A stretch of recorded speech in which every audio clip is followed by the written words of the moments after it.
Olá, pessoal, tudo bem com vocês?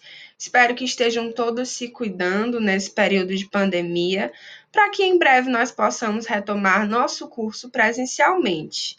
Na videoaula anterior, o professor Nestor havia conversado com vocês sobre sujeitos processuais. E dando continuidade, nós vamos falar um pouco hoje sobre o papel do Ministério Público na sistemática processual penal brasileira. O Ministério Público é uma instituição consagrada pela Constituição Federal de 1988, que, em seu artigo 127, diz o seguinte: o Ministério Público é instituição permanente, essencial à função jurisdicional do Estado, incumbindo-lhe a defesa da ordem jurídica, do regime democrático e dos interesses sociais e individuais indisponíveis. E aí, sob a perspectiva do processo penal, a Constituição Federal estabeleceu a seguinte função, dentre outras, ao Ministério Público. Artigo 129. São funções institucionais do Ministério Público, inciso 1º, promover privativamente a ação penal pública na forma da lei. Que lei é essa? O Código de Processo Penal, que em seu artigo 257 vai reproduzir essa função garantida na Constituição Federal. Vejam, ao Ministério Público cabe, inciso 1º, promover privativamente a ação penal pública na forma estabelecida neste Código. Então, vejam que tanto a Constituição Federal quanto o Código de Processo Penal vão estabelecer que cabe ao Ministério Público a titularidade do direito de ação penal pública. Portanto, o Ministério Público vai atuar como um sujeito primário na ação penal pública, sem o qual seria impossível existir a relação processual. Na ação penal privada, a Constituição Federal e o Código de Processo Penal estabeleceram que o Ministério Público deverá atuar como custos legis, fiscal da lei. Veja que o artigo 257 do CPP diz o seguinte: ao Ministério Público cabe fiscalizar a execução da lei. Então, o Ministério Público na ação penal privada, ele vai atuar como custos legis, fiscal da lei. E vejam, por exemplo, o que diz o artigo 45 do Código de Processo Penal.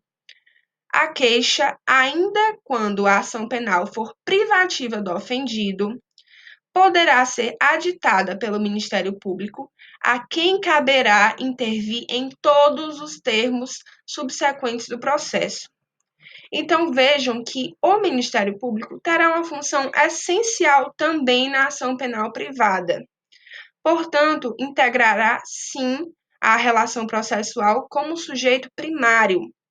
Portanto, o Ministério Público sempre será um sujeito processual primário, seja na ação penal pública, em que lhe é garantida a exclusividade do direito de ação, seja na ação penal privada, em que ele atuará como custos legis.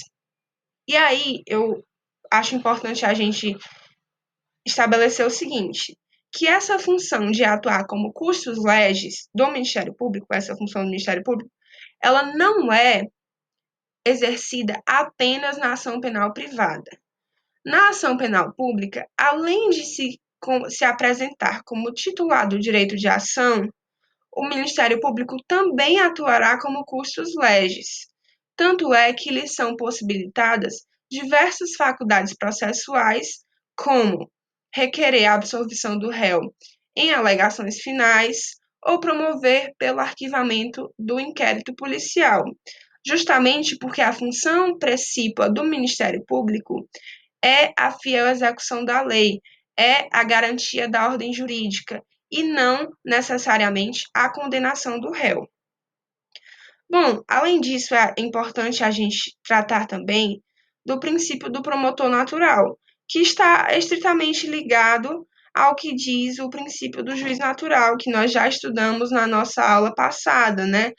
Na aula em que tivemos antes desse período de quarentena. Que o princípio do promotor natural nada mais é do que o direito de que cada pessoa seja processada somente pelo órgão de execução do Ministério Público, cujas atribuições tenham sido anteriormente, previamente designadas, sendo vedadas designações casuísticas e arbitrárias. Então, pessoal, essa garantia do promotor natural, ela está estritamente ligada à garantia do juízo natural, que estabelece atribuições previamente definidas em lei, vedando, por exemplo, designações arbitrárias de promotor. O promotor ele não poderá atuar naquele caso especificamente, ele não poderá ser destinado a atuar naquele caso, senão por competência, por designação previamente estabelecida por lei. Bom, eu espero que tenha ficado claro, estamos à disposição e se cuidem.